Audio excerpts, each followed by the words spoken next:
Hey, hey, hey! Vamos ver a história de assassinato na mansão Karlov em pouco mais de 15 minutos! A história começa em Ravnica, com todo mundo na mansão da Teysa Karlov, festejando. A nova líder dos Orzhovs estava acompanhada de Kaeya. Ela queria mostrar para Ravnica que, mesmo após a invasão tanto de Nicopolas quanto dos Phyrexians, eles poderiam voltar a uma vida normal, parar de se preocupar com a guerra e curtir um pouco da vida. E ela estava meio de mal com a Kaeya por ela ter deixado de ajudar Ravnica na guerra. A festa era enorme e tinha membros de todas as guildas. Estando notoriamente na festa, Ezrin, o líder da agência ravnicana de investigações magicológicas, uma associação de detetives criminais sem ligação nenhuma com uma guilda. Lavínia, a líder atual da guilda Azorius, que tentava convencer Ezrin a entrar nos Azorius. Tolzimir, representando a guilda Selesnya. Ele provavelmente tinha um lobo de pelúcia no bolso. Vanivar, a líder atual da guilda Simic, andando com a sua companheira Zegana, representando a guilda Simic,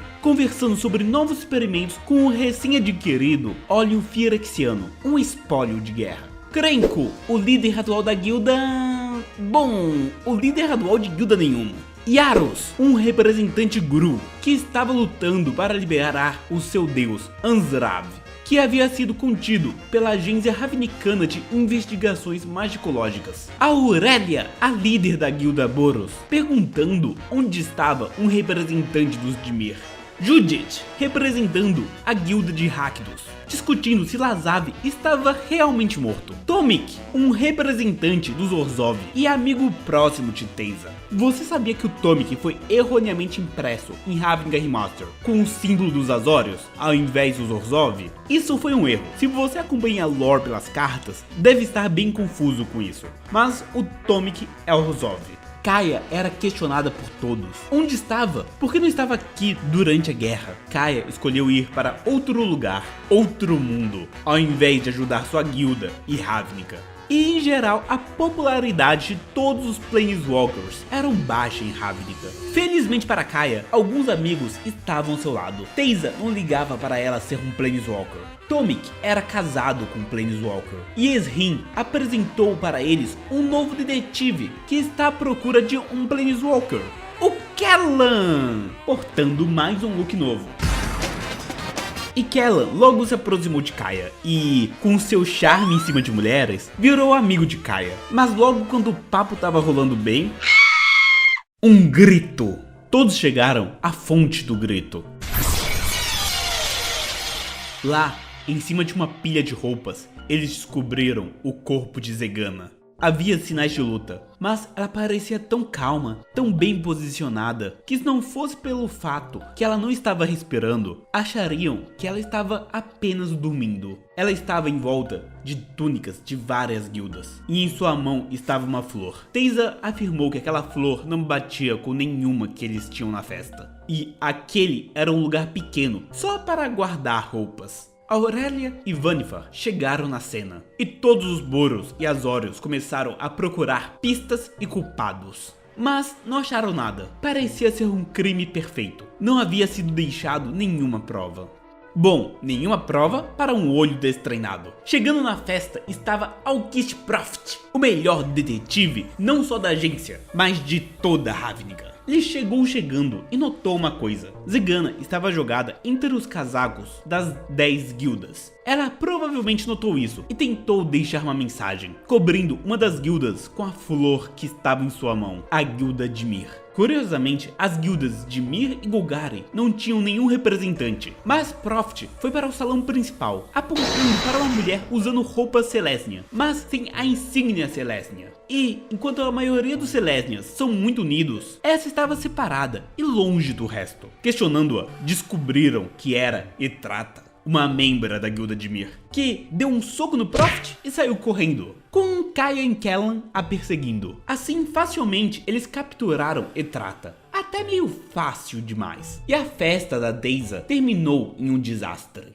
Um tempo depois, Etrata estava sendo interrogada por Proft. Ela falava que não tinha lembrança de fazer o assassinato. E mesmo parecendo uma desculpa descarada, muitas coisas não batiam. Etrata era uma das assassinas mais precisas da casa de Mir. Ela não deixaria sua vítima nem gritar. E mesmo assim, ela conseguiria fugir de lá facilmente. Então, como ela cometeu esse crime de uma maneira tão desleixada e ainda foi pega? Ela não matou ninguém, ou pelo menos não se lembrava de ter matado. Prophet chegou a uma conclusão, que Etrata foi controlada por uma mágica mental. Ela não era assassina, era só a arma. Então ele veio com uma proposta maluca. Ele iria confiar nela, mas em troca, Etrata teria que ajudá-lo a capturar o real assassino. Aquele que fez isso com a mente de Etrata, movendo sua mão para assassinar Zegana. Enquanto isso, Kaia estava indo em direção à mansão Karlov. Dias haviam se passado e a Teysa a chamou para contar um pecado que cometeu na guerra e que queria compartilhar com sua amiga.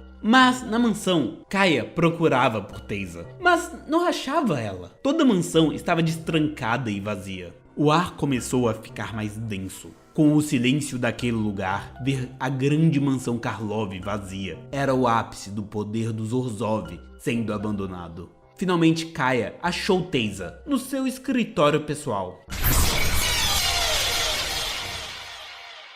Quando achou Teysa caída no chão, morta, com sua própria bengala perfurando o seu peito, Teysa se foi. Kaia correu para perto do corpo de sua amiga. Morte não era o fim, não para os Orzhov, mas Teysa abraçava a vida como ninguém. Kaia se lembrava de Nova Phyrexia, outro amigo morto, outro corpo para enterrar.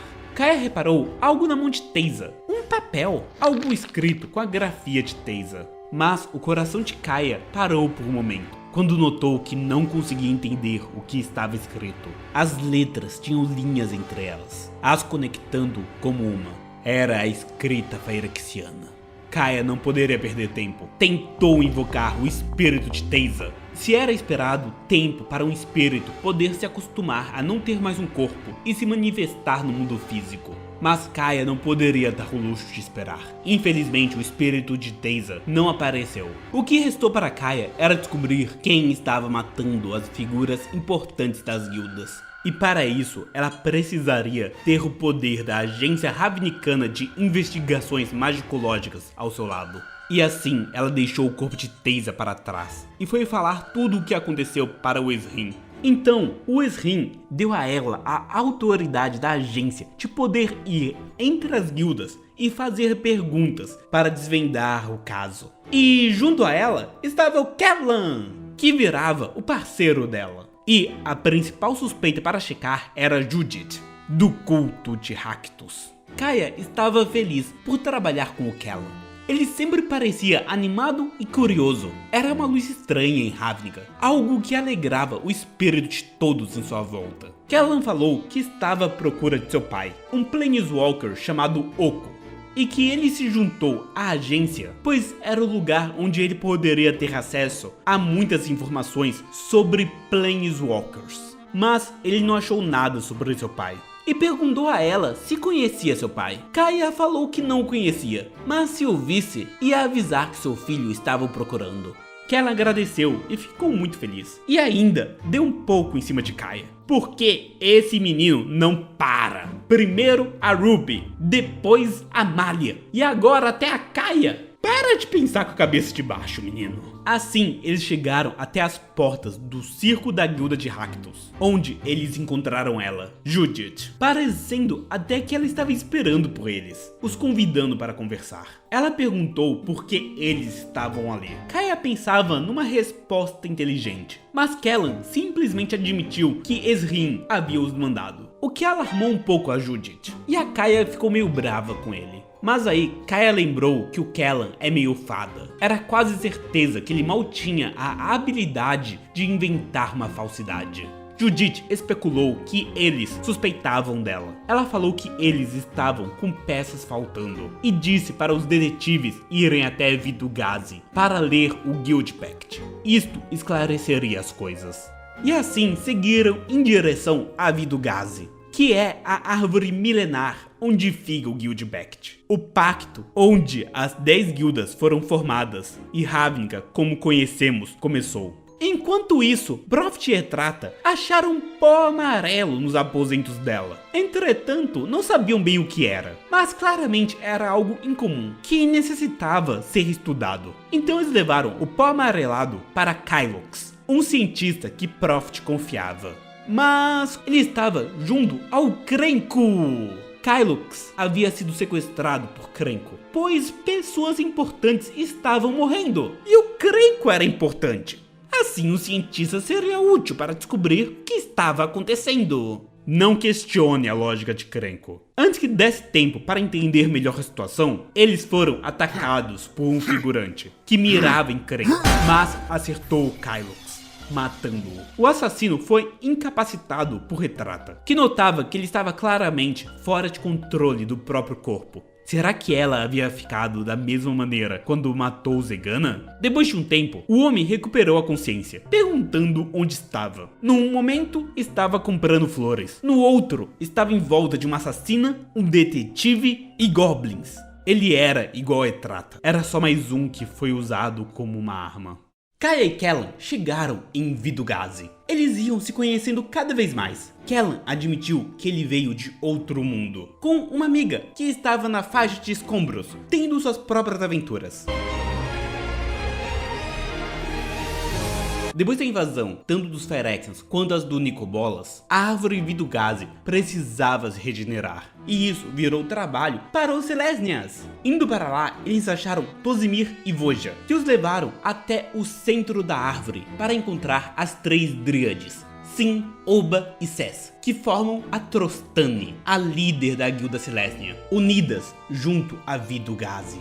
Elas estavam no trabalho lento e contínuo de ficar conectadas com a árvore, curando-a de todos os danos. Enquanto Sis e Ses estavam sendo amigáveis com a Kaeya, Oba a julgava por ser uma Planeswalker. Para Kaeya, já se tornava padrão ser rodeada em Ravnica, só porque teve que decidir entre ajudar este mundo ou outro. Ravnica já não era mais sua casa. Ela se sentia melhor em lugares como Kaldheim ou Dominaria, lugares onde ela não seria julgada. Assim, elas deixaram eles passarem para ler o Guild Pact, o pacto que falava o dever de cada guilda. Nisso, Kaeya descobriu que Rakdos pode influenciar as pessoas a sentirem uma raiva assassina descontrolada, e era ilegal uma guilda fazer influências desse tipo fora de membros da própria guilda. Assim, eles voltaram correndo para a agência. Lá, Agrus Kos aparece. Ele é um guerreiro fantasma dos Boros. Ele informou que o criminoso que matou a Teysa foi capturado. Era um figurante qualquer da guilda de Rakdos,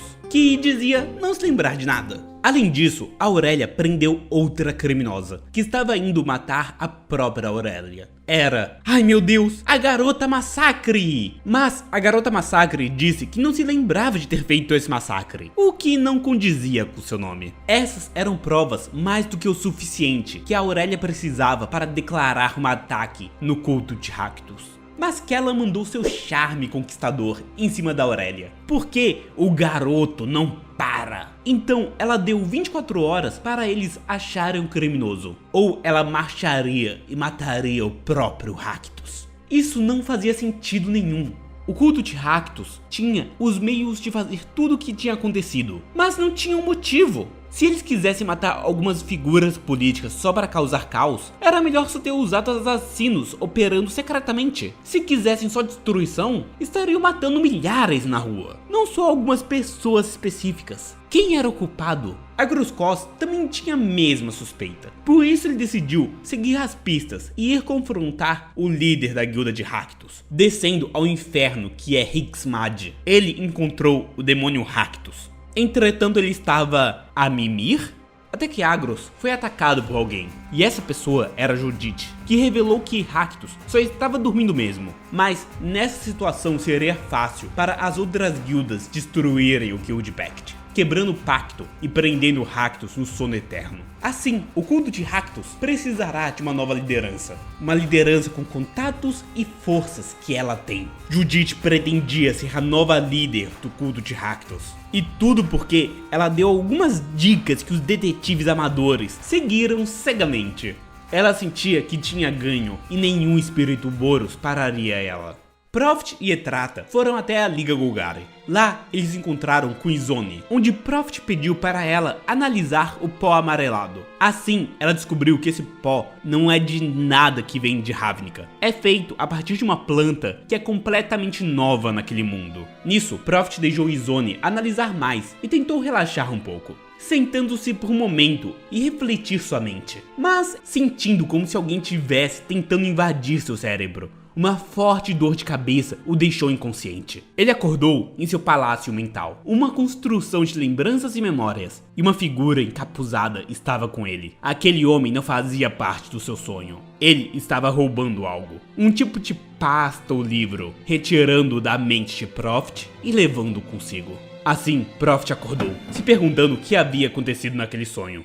O tempo estava quase acabando para Kaeya e Kellan. Entretanto, eles não descobriram nada de novo. Como poderiam? Todas as pistas apontavam para o culto de Rakdos. E o pior, Aurelia chegou mais cedo, reclamando que, além de tudo o que estava acontecendo, a Gruskos havia desaparecido. A guerra estava prestes a começar. A Kaeya não tinha mais pistas. O que ela podia fazer? Até que Prophet e Etrata chegaram quebrando tudo, dizendo que eles já tinham resolvido o caso. Então, eles chamaram todo mundo dentro de Vitu-Ghazi.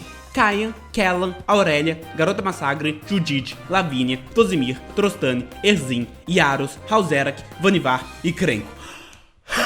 Assim, Prophet, Izone e Etrata entraram na sala, com ele dizendo que só falta uma última peça que precisava confirmar com a Kaeya. Assim, levando ela para uma sala próxima. Após poucos minutos, ele e Kaeya voltaram. Então, Prophet começou a dizer: nós tivemos 3 assassinatos relatados. Zegana, do conluio Simic, Teysa, do sindicato Orzhov, e Kylox, da Liga Izzet, que o foco era assassinar Krenko. Além disso, houve a tentativa de assassinar Aurelia, da Legião Boros. O caso dela foi o mesmo que o da Zegana, causado por uma assassina conhecida em Ravnica. Mas todos os 4 casos terminaram da mesma maneira, com os atacantes não se lembrando o que aconteceu. Entretanto, eu não sabia como, até conseguir isso. Prophet revelou uma flor diferente de tudo que qualquer um havia visto. Então, continuou. Há pouco tempo atrás, quando ameacei que iria revelar quem é o assassino, fui com a Kaeya para um cômodo separado. Lá, fomos atacados por essa flor. Ela leva um tipo de pó amarelado, que faz as pessoas perderem controle e atacar quem eles quiserem. Essa nova planta, que nunca existiu antes em Ravnica. Somente uma guilda tem a habilidade botânica de conseguir criar uma planta assim. A guilda Selesnya. As raízes de Vitu-Ghazi, onde bem estamos, se espalha por toda a cidade. No chão, nas paredes, por todos os territórios e por todos os cantos. Dando a habilidade de poder fazer essa planta florescer em qualquer lugar da cidade. Izone pôde confirmar que o pó amarelado dessa planta é o mesmo que achamos em outros lugares. É necessário ter poderes para se conectar com a Vitu-Ghazi, como uma dríade poderosa. E acho que está muito claro para todo mundo quem é a culpada. A real assassina de tudo isso é a líder da conclave Selesnya, Trostane.